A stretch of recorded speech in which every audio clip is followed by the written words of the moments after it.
in professional bowling, except one, the Masters. It's the major that's been especially cruel to Barnes, who's lost twice in the finals as the #1 seed. But today, Barnes has another chance at a Masters win and bowling immortality. Barnes trying to become only the third player in history to complete bowling's Grand Slam.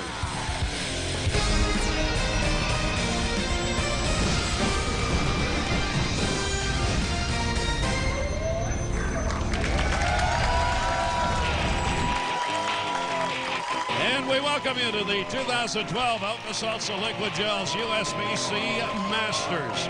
Just down the road from Las Vegas in Henderson, Nevada. That's where we are for this championship matchup. It started this week with over 300 bowlers. We are now down to 4, and we will have a Masters champion by the time we are done here today.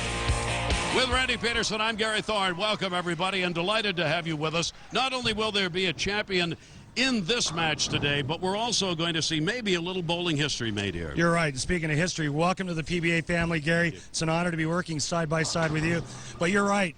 Chris Barnes potentially has a huge day in front of him. With a win today, he would become just the third player in PBA history to complete the Grand Slam. He's won the Tournament of Champions, he's won the U.S. Open, and he's won the World Championships. And today he looks to complete his own personal bucket list with a win at the Masters. The only other two players to have completed the Grand Slam, Hall of Famers Mike Albee and Norm Duke. There it is. Today, Barnes looks for rarefied air in Las Vegas. That was the last championship, and you see one more to go. The 2011 PBA World Championship, he won last. This is the ladder that has to be climbed today. Our first match will be Dan Maclelland and Bryon Smith. The winner will face Mike Fagan, and the #1 seed here is Chris Barnes.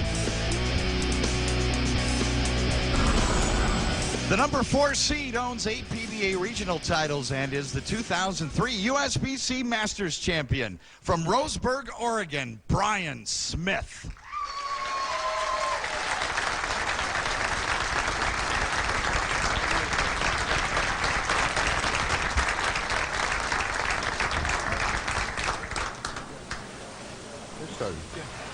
Okay. He's starting. Practicing for over an hour this morning. They then get to come to the lanes here that they're actually going to play on, and now are ready to go. And obviously there are going to be some nerves here today, because with the competition, when you get to the Final Four in a tournament such as this, you know that any mistake, any open box is going to cause you a lot of problems. Yeah, and because it's a major, it certainly adds to the pressure. Dan Maclelland is going to be starting it off against Bryon Smith. Dan Maclelland from Windsor, Ontario, Canada, now out of Montreal. The #3 qualifier made 3 TV appearances last season and finished in the top 10 in earnings and average, representing Canada. Dan the Man, Dan Maclelland. For each of these Final Four bowlers, there's an interesting story attached to each. I think in Maclelland's case, what's interesting is he has never won a PBA Tour title. So he is trying to put away his first title win here at the Masters, and there have not been many who have done that. And we are underway. That's the way you want to start.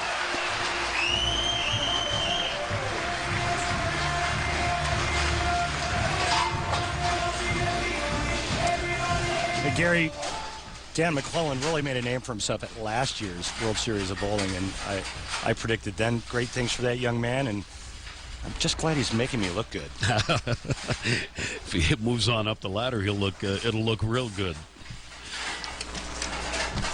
Here's Bryon Smith from Roseburg, Oregon.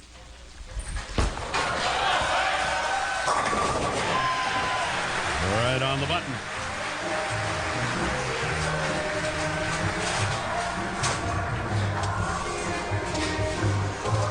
Take a look at Bryon Smith's arsenal.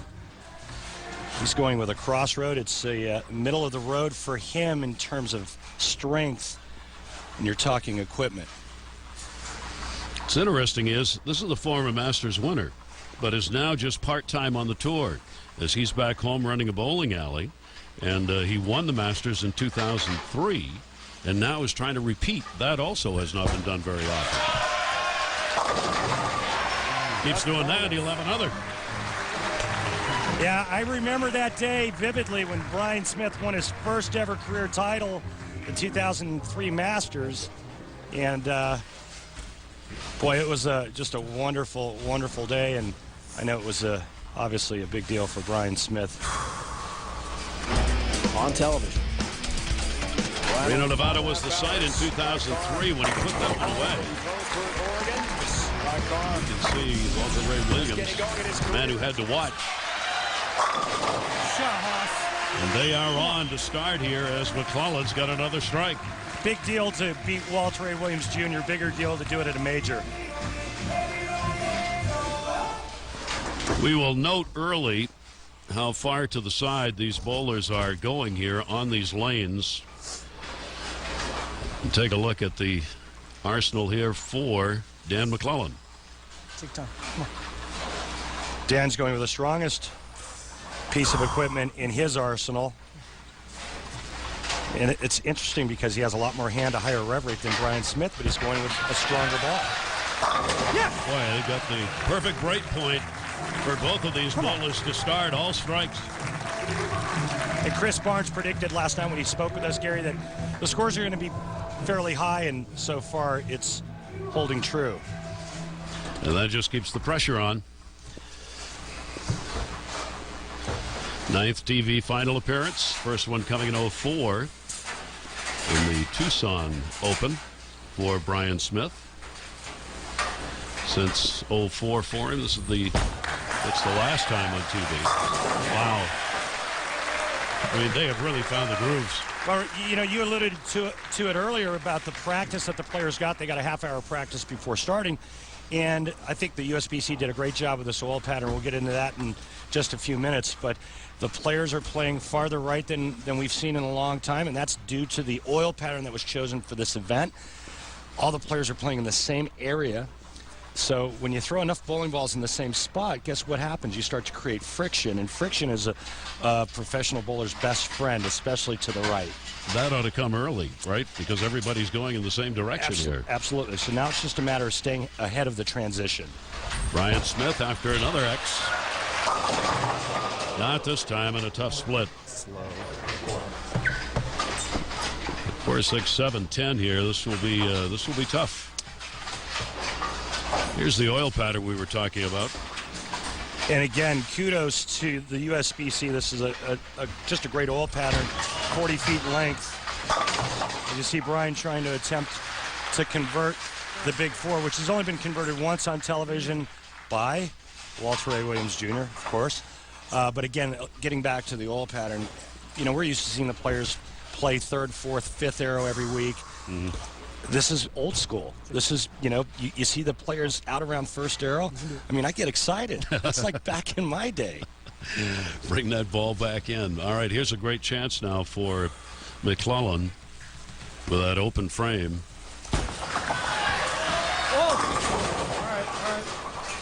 All right. And so there's the difference, Gary. You set it up perfectly. Here's a great chance for Maclelland. Bryon Smith went through the nose. He went high. Said he got a little soft. Maybe the lane's breaking down. The ball's starting to grab the lane a little early. Same thing happened right there with Maclelland. The big difference, a little more ball speed for Maclelland. He leaves just a 4-pin. Bryon Smith, the Big Four split. And with a spare, and he's got it. So a chance to do a little more on that for Maclelland that he wasn't quite able to take advantage of. Absolutely, but 9 spare when your ball goes high. You know, he avoids the big split and no open frame, and it's a 17-pin lead for him through 4. Interesting. You see that he went 8-1 in match play, and he is the 3rd seed. He had to come out of the losers bracket. He bowled more here this week than any of the other 3 who are in this Final 4. I mean, he has rolled a lot of balls in order to get here, and it's very tough to come out of that losers bracket and make it. Good shot. And he found the break point. He got back on it. Yeah, Dan Maclelland spent an eternity in the losers bracket, but what he did when he got there was quite impressive when he won 7 straight. A big high backswing, great hand at the bottom, and he's showing you his versatility of being able to not only hook it, but he's able to go straight as well. Maclelland all strikes in that lane on the left. Sit down and watch here. And Bryon Smith needs to put the X's back in and not have another open frame. Boy, and it never fails. You follow up a big, ugly split like that with a great shot, only to leave a ringing 10. Bryon, as you alluded to, he's a proprietor now in Oregon. He says he's only bowling about 2 leagues a week and not always bowling that. So win or lose here, Gary, he's had a great week. They're pretty amazing. The other 3 are bowling full-time professionals, while for Bryon Smith, it's really a half-time. See if he can make the top. What a story that would be. You see 305 total entries to start, cut to 77, 5 qualifying games, 63. Tom Hester, defending champion, amongst those. Double elimination, and then the top 4 advance to our stepladder finals, which is where we are right now. Bryon Smith finds the break point. That's what we talk about in adjustments. As these lanes change up with the oil, you got to find the spot where you want that ball to be breaking back in. Maclelland's got the great start, and he's liking that lane on the left where the strikes have come. So far, so good for him against Bryon Smith. 2 of the final 4 here at the Masters.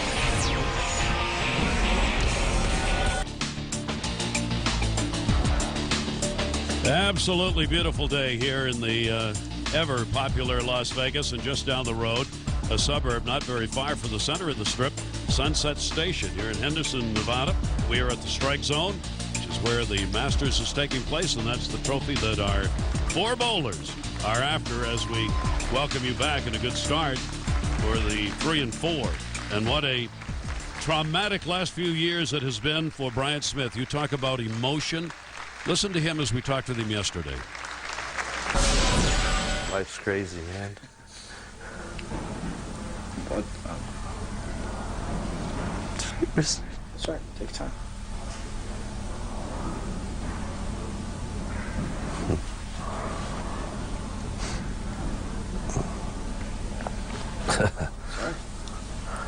Yeah, life's crazy. You know, with my wife's health issues, we ended up, you know, having a couple kids now, and now that's my life. And he is just that emotional. That is his wife, Mariah, who is here, who has battled lupus. They had a very difficult time trying to have children. They now have 2.5-year-old twins. And so for him, a lot of deep breaths have been taken. Went back home, opened the bowling alley. That's his work now. He does this, as we said, part-time in the professional tour. And so for him, this is a very big emotional event. It really is, and it's just a great story, a great family. Maclelland. Baby, come on! Boy, is he on.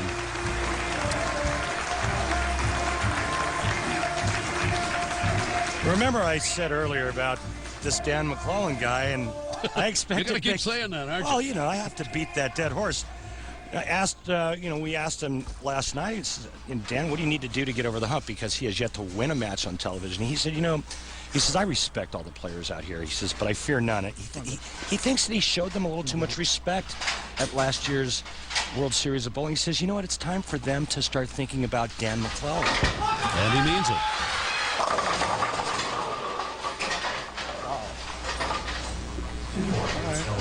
And you see a little wow was his reaction to that. That's not where he thought that ball was going to go. Well, watch this. As you see the profile high backswing of Dan Maclelland, watch the down lane reaction right here, Gary. This ball never picks up. And Dan, very fortunate to only leave the 2-4-8 standing. Only the second frame in which he has not had a strike. And that is going to come back door and miss the front. Yeah, the back ends look like they've gotten a little tighter. The oil's carrying down the lane. That ball never hooks up. And now a huge opening for Bryon Smith with a strike here in the 7th frame. He can tie the match. This is actually what we were talking about with Maclelland yesterday when he said the reason he loves match play when you go head-to-head is you always have a chance to come back. Well, now it's Bryon Smith who's got the opportunity to come back as he's recorded 4 strikes, working on 1 here. We got it. Tie ball game, folks. Mariah knows the scoreboard.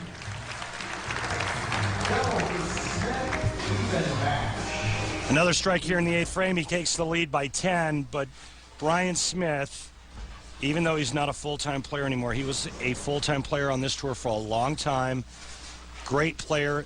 He is in his wheelhouse in terms of the shot that he's playing, that straight up 5-6 shot. Nice soft hand at the bottom. This kid still has a lot of game, and he's showing it right now. Big frame coming up. Break. Got it. And just like that, Bryon Smith has taken the lead when it looked like Dan Maclelland was going to run away and hide. He has the lowest revolution rate of any of the 4 that we've got here. Precision bowler.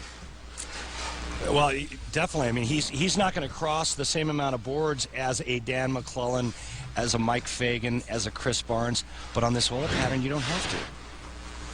So now Maclelland is the one who's got to answer.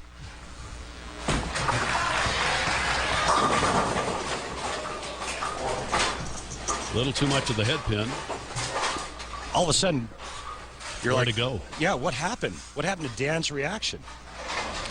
Big wow on the left lane when he went light. He misses the spare, comes back and goes through the face on the right lane. And right now, Dan Maclelland has got to feel a little uneasy. And he will get that one, but that's not what he wanted. To try and come back here and regain the lead in this match against Bryon Smith. When you can really tell when things start to go south, you start sweating like you have malaria. It starts to get really hot out there. You have trouble breathing. You're not really sure what the next shot's going to do. So what you do is you step up, you make the best educated guess adjustment, and then commit to it. Maclelland had strikes in 5 of his first 6 and unable to find one in the last 2. He got it back there. That one just barely tickled. I mean, it barely got up and faced the 1-3.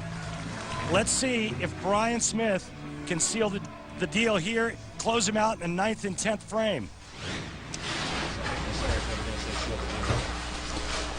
There he goes in light. Nice mixer.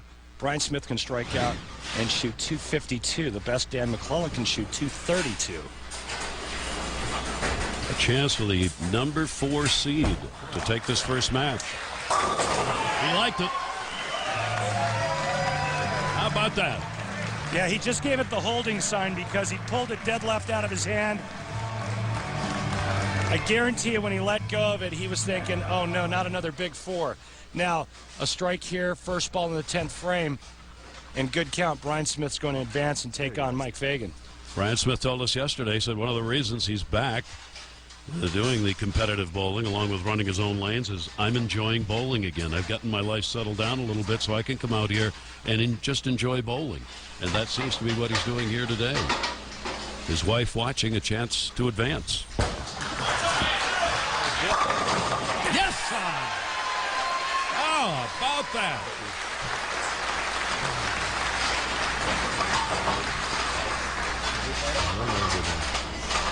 Well, this ball drifts just a pitch high. Bryon Smith puts a great touch on this right around the 8th board. Goes down to the knee, trips the 4-9 out. What a huge break, what a great break. And now he's just a few pins away from advancing. All he has to do is keep it on the lane.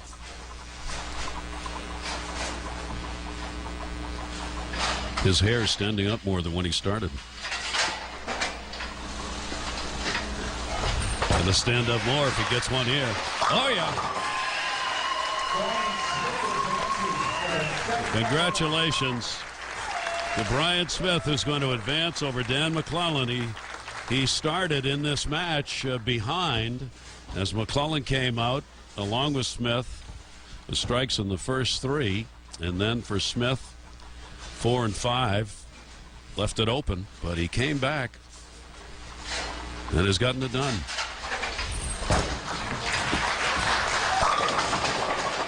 Well, Bryon Smith, even at age 38, even though he's not a full-time player, he still shows that he has plenty of maple moxie left.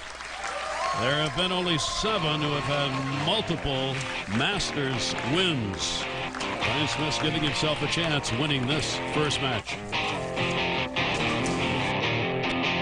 And if you would like to learn more about USBC's Welcome to Bowling program, log on to bowl.com/PBA and check out their exclusive offers.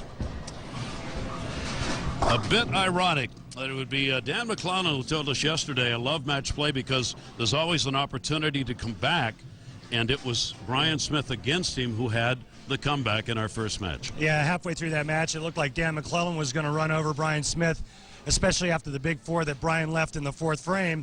And then all of a sudden, we heard that uh-oh shot on the left lane by Dan. He fails to convert the 2-4-8, and man, you could just feel the momentum shift. Bryon Smith got on a three-bagger and then finished out the 9th and 10th frame, and that was all she wrote. Now it's a question of what kind of transition do the lanes go through in this upcoming match? Can Bryon Smith follow it? Can he continue and keep the momentum going against Mike Fagan? And obviously, coming in the first match, he's the one who's going to have to continue to bowl well. Fagan had a chance to watch him and also a chance to take a look at the lanes to see what it looked like. Now he will have the advantage of watching that first match. Match number 2 coming up. As we get set for our second match, a look back. This USBC Masters is one in which repeating is very difficult. It's only been done twice, and it's not going to happen this year. Last year, Tom Hess came out of nowhere and picked up the title. Yeah, hard to forget last year. You see the react by Tom. Throw another shot. But he had to throw another shot. He had to keep it on the lane. Jack Jurek, being the sportsman that he is, said, hey, compose yourself, keep it on the lane. You got to finish the 10th frame.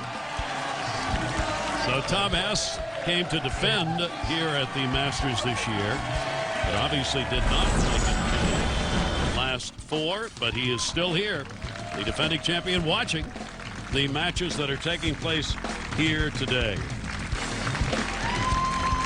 So as we continue to climb this ladder towards the champion, there you see the 251-212 win, Bryon Smith over Maclelland, and now it is Mike Fagan, the number 2 seed, who will be bowling against Smith. First time these two have met in a televised match, and Bryon Smith will be leading it off. Maybe good in his case that there's no time to think about anything. Just come back out and bowl.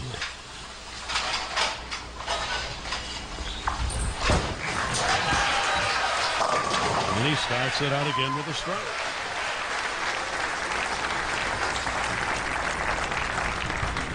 The number 2 player is a 2-time PBA Tour champion, 2-time member of Team USA from Dallas, Texas, the Argyle Assassin, Mike Fagan. Hey, Gary, you made a great point about Bryon Smith. Bryon Smith has a game under his belt. The nerves are gone. Not so much for Mike Fagan. Mike Fagan now has to fight through that the first couple of frames. And we're watching a very emotional bowler here. And told us yesterday he tends to be very aggressive. It's the way he came into this tournament, and he wants to stay aggressive. He dropped that one out deep. He's the 10. Yeah, that had a little airtime to it. But you're right. He told us, he says, I need to stay aggressive. I need to do what I do best. I need to throw it hard. I need to hit it hard. And if that means I need to loft it to keep it on line and play that straighter shot from out, that's what I'm going to do, and we see it right there. He lofted that one, didn't he? Yeah, and so the loft, what that does is it cuts down on hook. The ball can't hook if it's in the air, and so it's a way for him to keep the ball in line. With a spare. 10th year on the tour for Mike Fagan with a couple of PBA Tour titles and a regional title to go with it.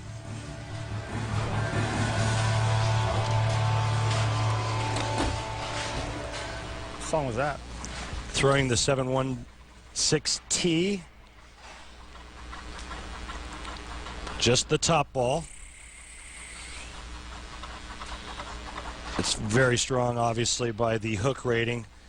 I wonder when they're going to come out with an Argyle ball for Mike Fagan.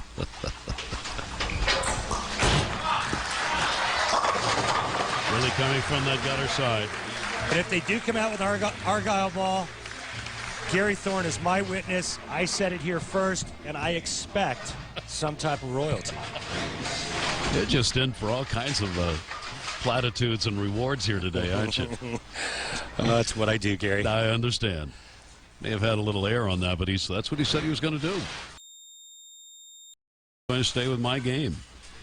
Now Bryon Smith, tour member since 1992. So he said no longer on the tour full time, but won that first match.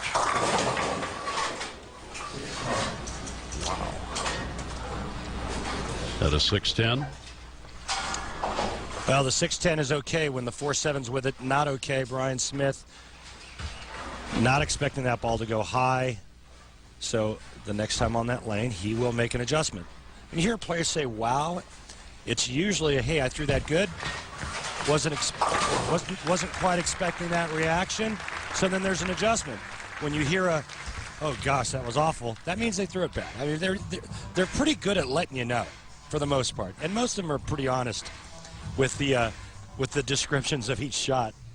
You see that he had to defeat two former master champions, Norm Duke and Tom Hess, whom we just showed you, in order to reach the 4. So Hess was defeated by him, and now watching Smith bowl here in our second match.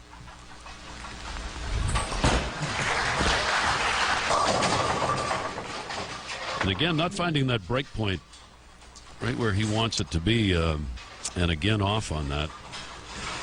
Yeah, it actually missed the break point because after he throws his shot, he looks at his hand, and when a player does that, it's like, hey, I missed it at the bottom, meaning he didn't catch all of it at the bottom of the swing. The ball pushes right through that break point, comes off the end of the pattern, and it's late getting to the pocket. The spare. You saw him looking down, seeing where he is landing and how much slide he's got going, and not very happy with that frame. That is Mike Fagan's girlfriend, Emily Mayer, who we're looking at to the left there. She is a bowler as well, bowled in college, in fact,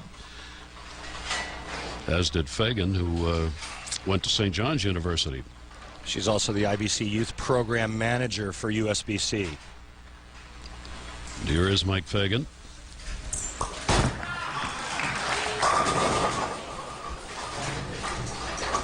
Back-to-back ring and 10s, two different bowling balls on that right lane. He went with the ball he's using on the left lane for the right lane, and same result. The 10 has been stubborn. For him, it has. We didn't see a lot of 10 pins in the first match. Mike Fagan has not missed the pocket through 3 frames. However, with a spare here, he will only lead by 1 pin. Now he comes in having shot 700 series in 5 of his 6 matches. And he will find it for the spare, but you see with the eyes looking upward, that's not what he was after. So the adjustments are going on by both of these bowlers here in these lanes, trying to get a little better angle than what they've had. Fagan starting with a 9, a strike, and a 9. Gary, you alluded to the good stuff that he did throughout match play. The only match he loses was with a 743 3-game series when Barnes shoots 806. With a 300 game. There it is again. Come on. Messenger did not get across, came in front of the 10 that time. Messenger. I like that. Was inadvertent. Where are you getting your info from? That's good stuff. Bowlmore Lanes, Bangor, Maine. All right.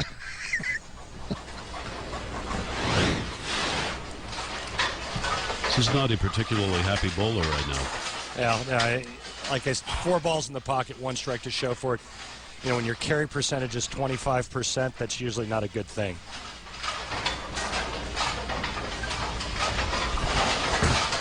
Again after the spare. So Mike Fagan still trying to find the touch as he again will put the spare up, as he and Bryon Smith both having some problems with the strikes. Maybe. Whoever comes back.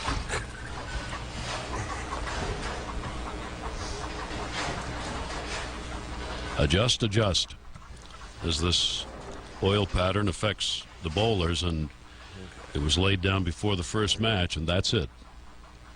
Lanes will not be treated again.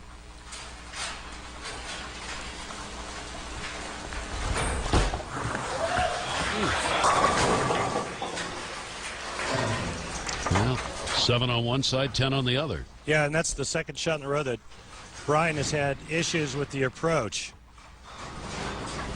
That's a stick. Anytime you see that foot come up, that shot was a little left of target. It held line, and same kind of carry issue that Mike Fagan's having on the other side.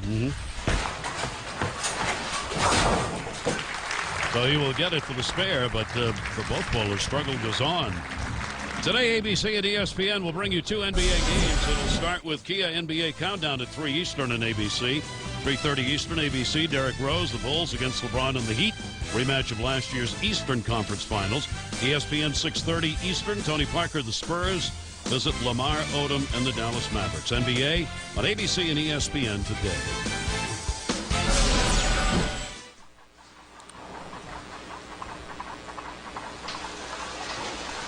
Bryan Smith trying to find that strike. And again, a little movement as he lets go of the ball.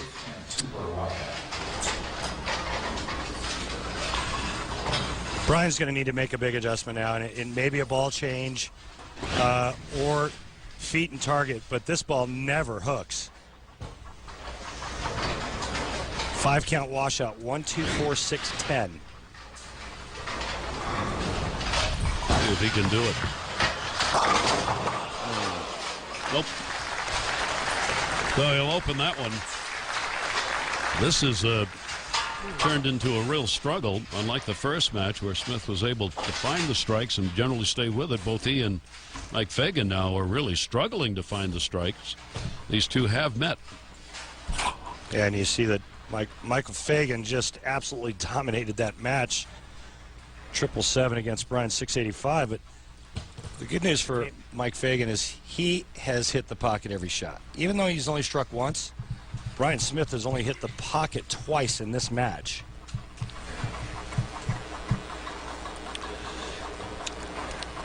Fagan taking time, get his ball ready. He will use up as much of the clock, if you will, in getting ready to bowl as any of the four.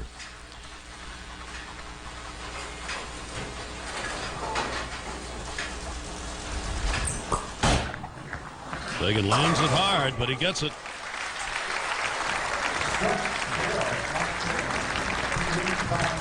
So Mike Fagan making the adjustments and getting the strike, just his second in the 5 frames.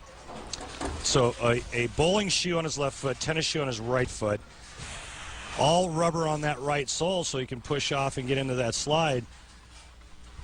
It's a guy that uses his legs a lot in his swing. Obviously, you see this big, long arm swing, but he really uses his lower body to drive into that pivot step.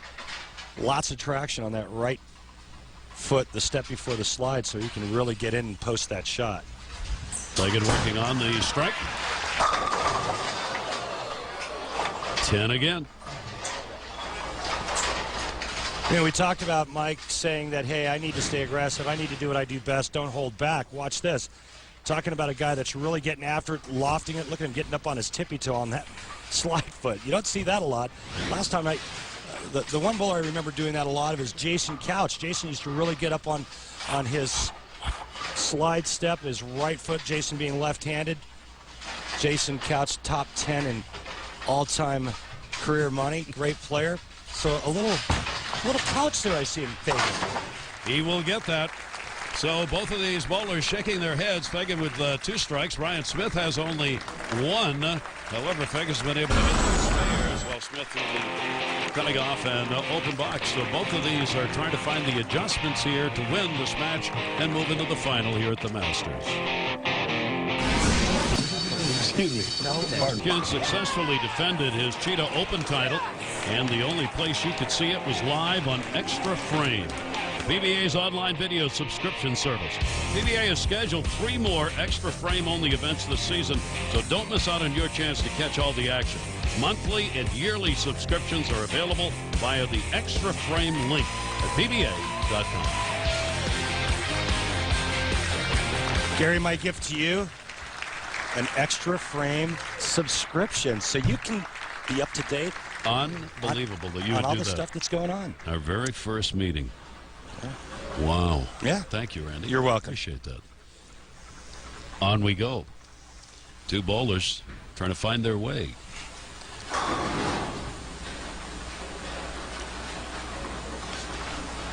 Bryon Smith, the winner of the first match. That 10 will not go down. Bryon changes balls, goes a little bit straighter, but you can see that because of the lack of motion in the back part of the lane, he leaves the weak 10. Right now, he is desperately trying to find the right formula. One strike for Smith, and there is another spare to be added to it. So each of these bowlers has opened the door for the other to be able to gain a substantial lead, but right now neither are really able to do that. You see Smith, match 1 at 9 out of 12 strikes, and here 1 out of 6. Yeah, the real story here is that Bryon has only hit the pocket 3 times. Mike Fagan has not missed the pocket, and you know that doesn't look good for Bryon Smith's corner.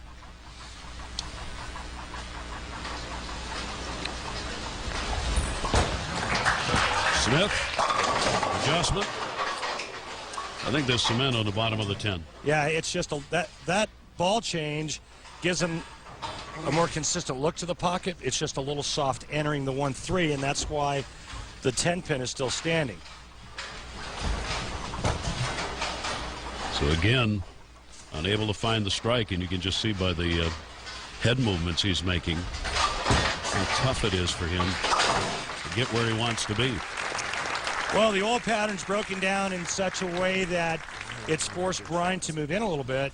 His angle is still the same through the front part of the lane, but now he can't get the ball he was using to read correctly, so he changes balls, finally hits the pocket back-to-back shots, but the entry angle is wrong, and that's why he left 2 10 pins. So,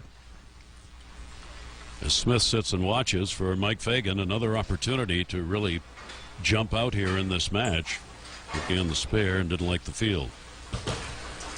The Argyle Assassins got a lot of things going on internally at times. When he's good, he's really good. I think he's his own worst enemy, but when he does or allows himself to do what he's best at doing, and that's staying aggressive, bringing it with speed and with hand and with revolutions like that, he's tough. He beats up the lanes, doesn't he? Yeah, well, he's pretty hard on the surface. Wow. And if this was old wood, the proprietor would be really upset with him. But synthetic's a much harder surface. Watch this air time there right around the 9th board, and that's what holds it on line. So for Fagan, that's a big strike. I mean, that is his 3rd, but with Smith having only 1, each one of these strikes he puts up gets him ever closer to moving into the final. I mean, the lead is only 18. It could easily be 40. Yes. Working on the strike. Yeah, baby, get up the hill. Yeah, baby. Get up the hill. Indeed.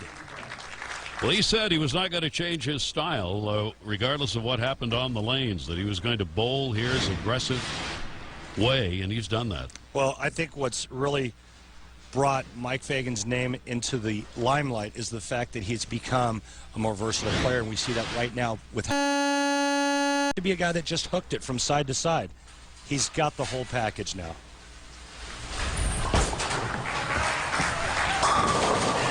Desperately needed to have a strike right there, and that is exactly what Bryon Smith gets. Yeah, well, Smitty right now, in his mind, he's thinking, I just got to strike out to have any chance. There is Jim Welch, the manager of the strike zone here at Sunset Station, this beautiful bowling facility.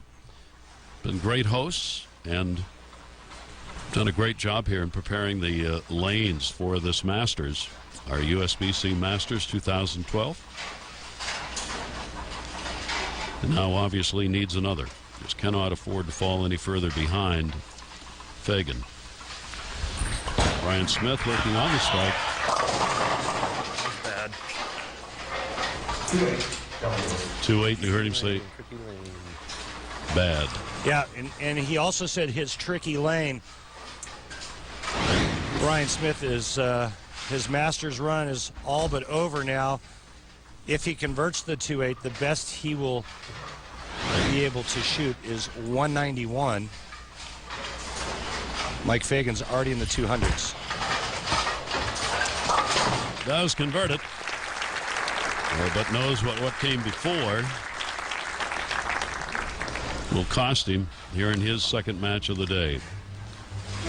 Strike here, it's all over. Mike Fagan will take on our number 1 seed, Chris Barnes, for the title. This week for Fagan and the wins that he had, and he only lost to Barnes when they met to decide who was going to be 1 and who was going to be 2. Fagan's margins of victory were 32 pins or better. Yeah, baby! And you could hear the emotion coming now. He'd been relatively quiet through much of this match. That's not really Mike Fagan. Fagan rides emotion and doesn't mind letting it come out, and you can hear it the last 2 times up. Yeah, well, he didn't have enough to hoop it up about, but now he does. Check it out. Yeah, baby! Come on. Remember, he was working on a strike in the when he got up in the 8th frame, and he caught that double, and you heard a little "yeah, baby" from him, and then get up the hill, and now the one in the 9th. That'll be strike number 6. Emily likes it. I guarantee you Mike likes it. Mike Fagan will advance. Nice run for Bryon Smith. Always great to see him. Great to see his wife Mariah out. But unfortunately, he is going to fall short. Mike Fagan has not missed the pocket this entire match. Going with the loft, the straight ball, or as I like to say, the high hard one. That was the high hard one. There's the 10 again. But for Mike Fagan, just stayed consistent, and we will move to the championship that I think it's fair to say most thought was going to happen. Chris Barnes, Mike Fagan. Barnes 1, Fagan 2 in the singles.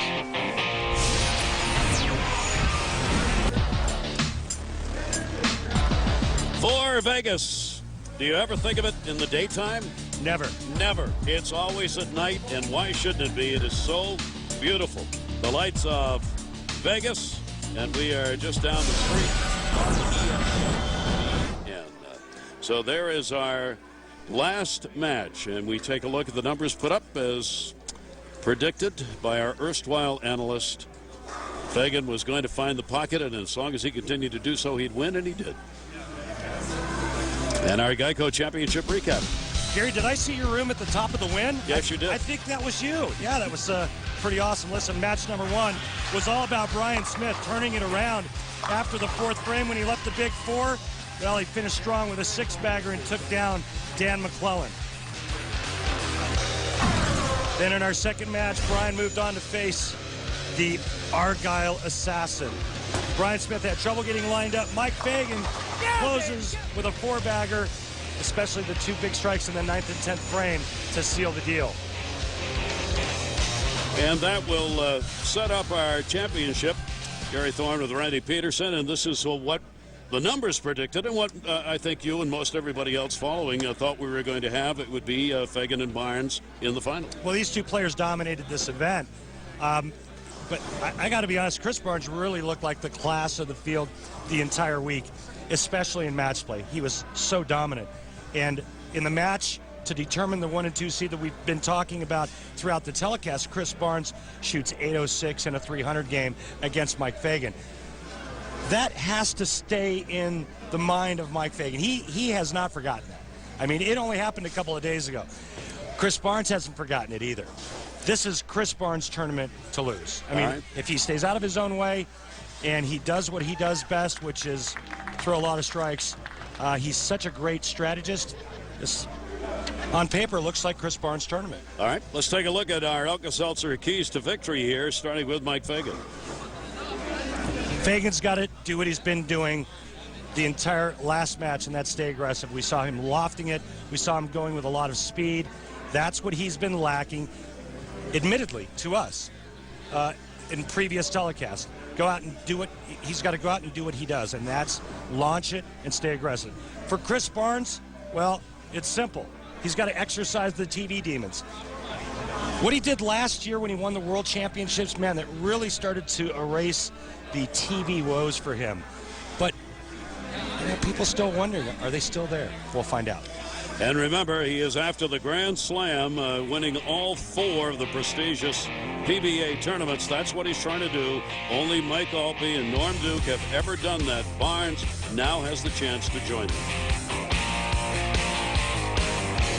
And we welcome you back to our 2012 Alka-Seltzer Liquid Gels USBC Masters. And we are down to the final 2.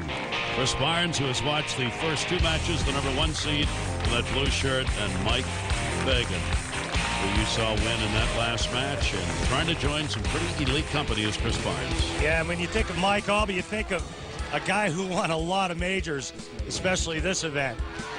Mike was one of the best at closing in the 10th frame. Speaking of closing, this guy here knows a thing or two about winning majors. Both players winning 7 majors.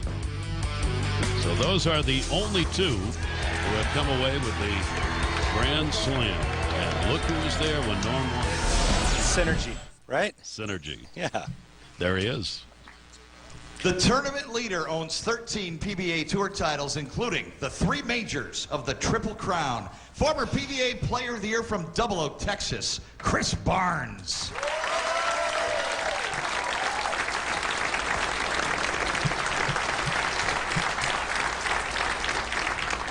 Chris in his 14th year on the tour, 41-year-old, has the twin boys, Ryan and Troy, here to cheer Dad on.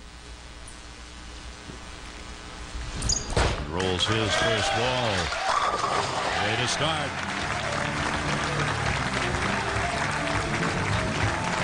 Take a look at our tail of the tape as Barnes kicks it off with a strike. Chris Barnes is a money-making machine out here, or as I like to call him, the human ATM. 13 titles to 2. You can see his titles in matches, or in title matches rather, the major victories. Mike Fagan looking to add 1 more title to his resume, and that being a major. And Fagan will start it out with a very tough split.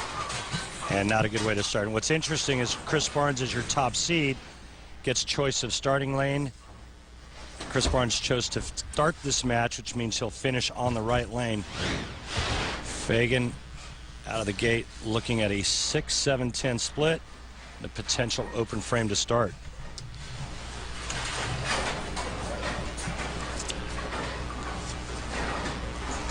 See how he plays it.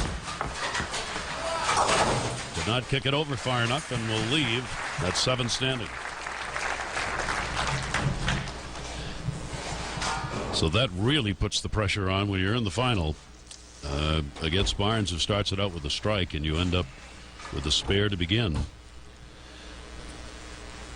Barnes against Fagan in determining the 1 and 2 seeds here when they met this week did bowl that 300 game against him. Randy talking about what mental impact that might have on Mike Fagan.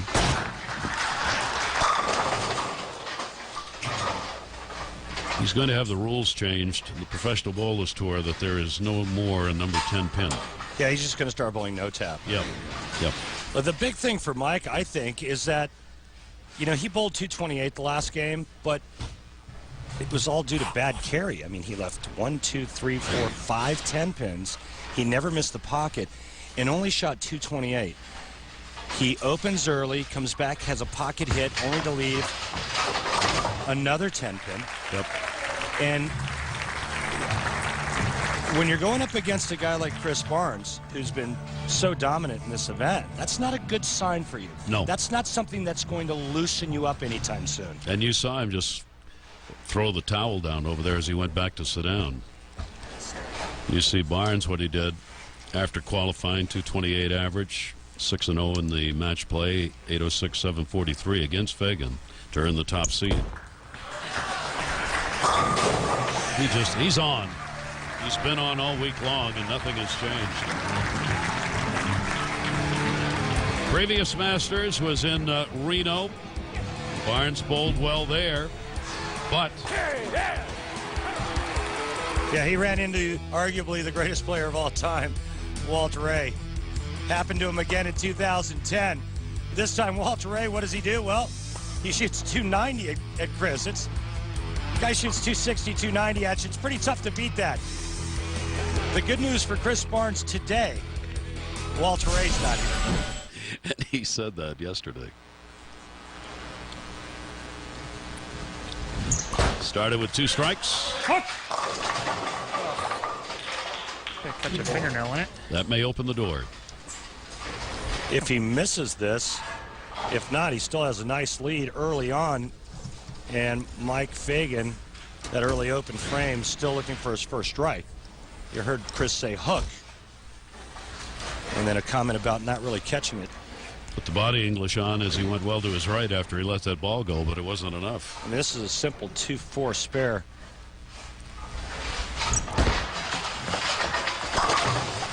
Got it head on. And you can tell he was thankful he did. Yeah, not a tough spare. A little angle at that 2-4, throw it straight and hard, and you should make it with your eyes closed. Mike Fagan finds himself 19 down after only 2 frames for him and 3 for Chris Barnes. Necessitating strikes from here on out for Mike Fagan. His motto coming in, straight is great. He's continued to the big loft. Not a lot of break. And this is unbelievable that 10-pin will not go down. 7 10-pins in 13 frames. It's the only thing he's left other than the split in the first. And he's left a combination of weak 10s and ringing 10s.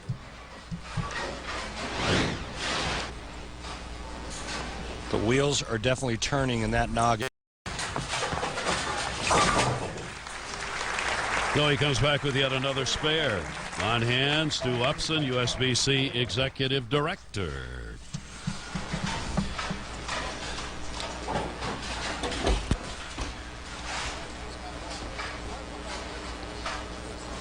Well, there he is. Mike Fagan was standing in front of him there. But our great camera crew, they were able to adjust on the fly. There's Stu Upson. Thanks to him and his great staff at USBC.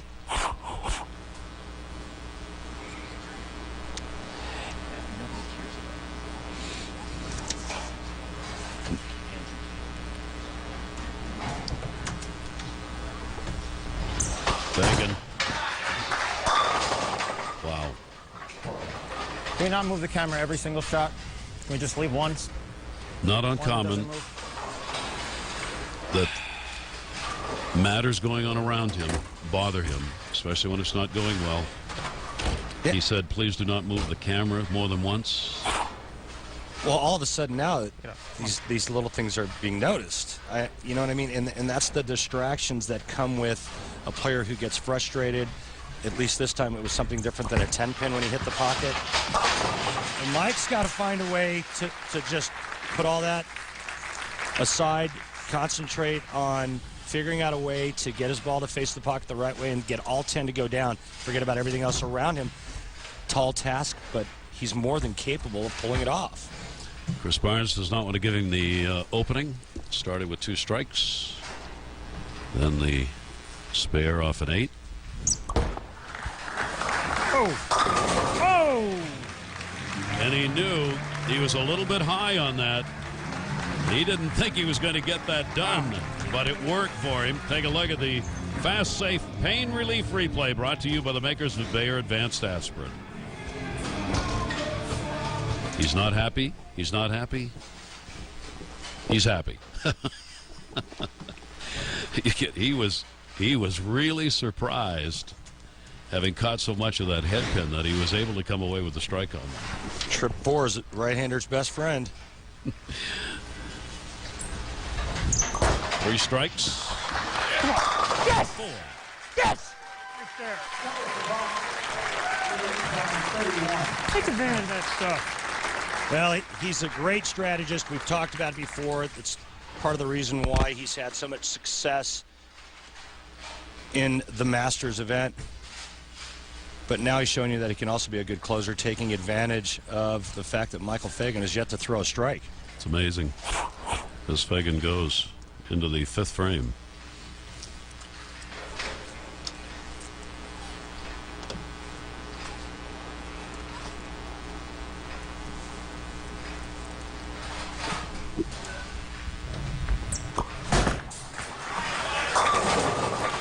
finds it there, and that's what he's going to have to do for the remainder of this match, and hope that Chris Barnes backs off a little bit.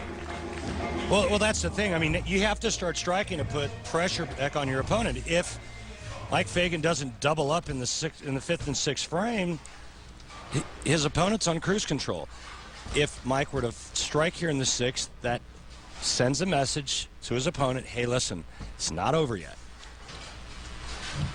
So the St. John's graduate in finance, he almost had a famous book named after him, but not quite. His nickname, Faganomics. Didn't quite meet that book title, though. Freakonomics. Oh, he's got it. There you go. Right on. And you saw the body language there. He knows, listen, it's getting late in the game. I have to start stringing strikes.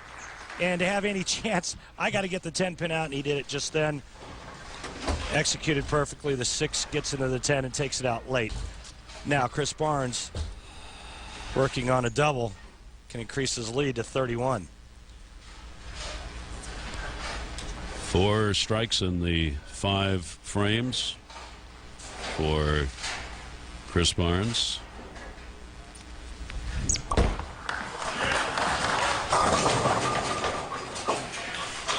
Won't continue the strikes. Hang on. That's exactly what we're talking about.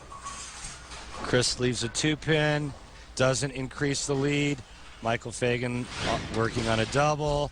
All of a sudden, Fagan throws 2 more strikes, and guess what? Back in it. We're tied. And that's if Barnes spares here and strikes in the 7th frame. And that's how quick it can turn around. Working on the spare. Chris Barnes. Right about. Catch on the bottom. Barnes told us yesterday, he said, this is my Super Bowl. He's Player of the Year last year. Mika Koivuniemi standing next to his wife. Bryon Smith directly behind. Mika, last year's Player of the Year. He's won this tournament before. He's also the tour roommate of Chris Barnes. Yeah, it's like a big roommate reunion. Trying to get the strike going again, and he does. Make no mistake about it, Chris Barnes is one of the best and will go down as one of the best players in the history of this sport. 13 PBA Tour titles.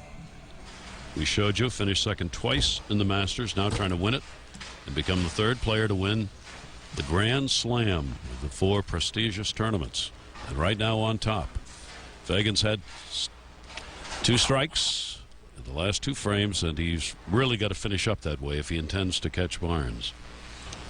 A strike here in the 7th, 1 more in the 8th frame, and we're tied.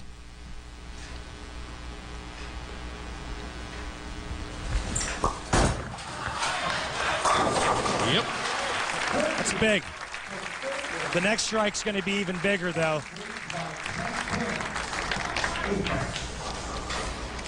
Fagan has found it, averaging 224 to Barnes's 228 in their qualifying rounds. And Barnes now watching as Fagan gets back into the match. A little moisture in that thumb hole, Gary. Get a nice secure grip. Fagan may go to some tape here. Oh, it's a little bit of sandpaper into the thumb, create a little grit. Go to the rosin bag on the fingers. Pre-shot routine. I'm not a big fan of him taking this much time, though, before this shot. Wade Boggs would be proud.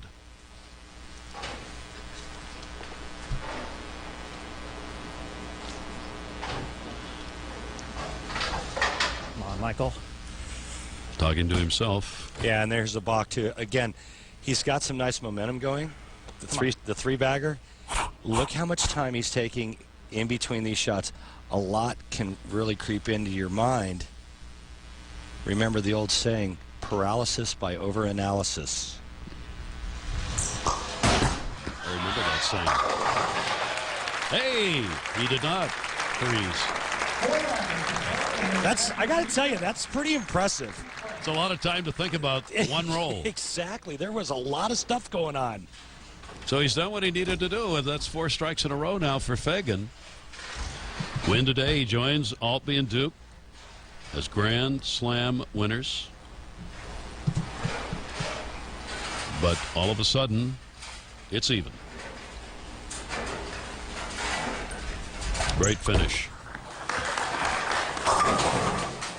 And again, you heard the appropriate comment, oh my God.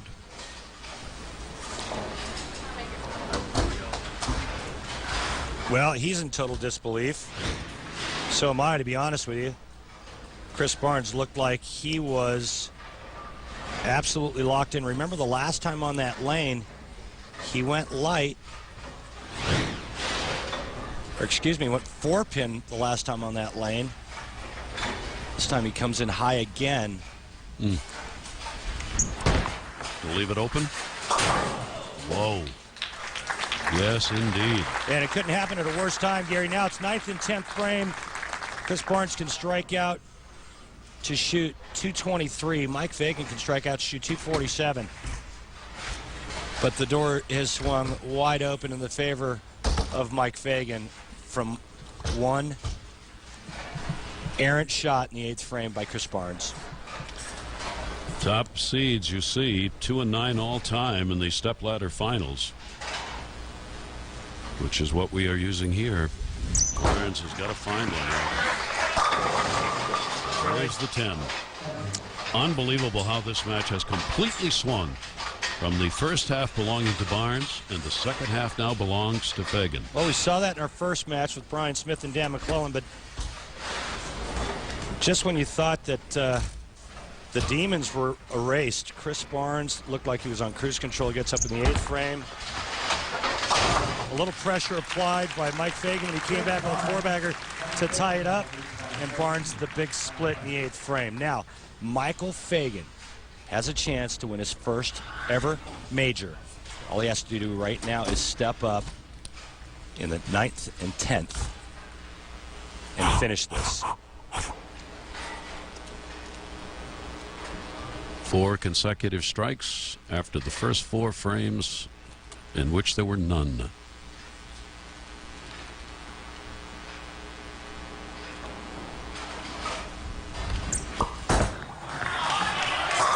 Is he in the groove? That may have been his best shot of the day right there. There was nothing but commitment and confidence behind that shot. Watch this. Absolutely no emotion after he throws it. That ball is dead flush perfect. That's 10 in the pit. He's in the 220s right now. The best Chris Barnes can shoot is 213.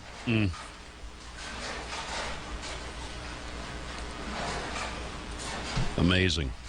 Just amazing for Mike Fagan. And even more so probably for Bryon. Right back into it. He needed 9, he got 10. This match is over. Mike Fagan is a major championship winner. He wins the USBC Masters. And for the 3rd time, Chris Barnes will finish 2nd.